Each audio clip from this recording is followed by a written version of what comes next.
लालची लोमड़ी की कहानी में यह है कि एक बार की बात है, एक जंगल में एक चालाक लोमड़ी रहा करती थी। गर्मियों के दिन थे और वह भूख से परेशान होकर जंगल में भटक रही थी।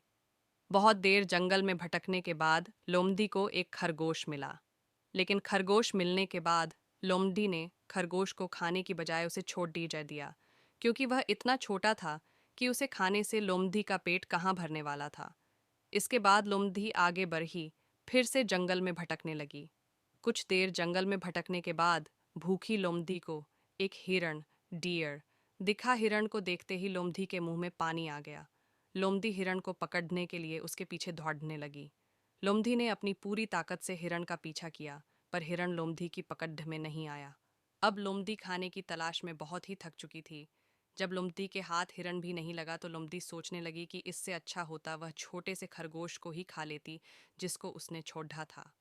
कुछ देर आराम करने के बाद लोमड़ी खरगोश को ढूंढने के लिए फिर से जंगल में भटकने लगी। जंगल में खरगोश को ढूंढते हुए लोमड़ी वहां पहुंची जहां उसने खरगोश रैबिट को देखा था। लेकिन लोमड़ी को वहां खरगोश नहीं दिखा।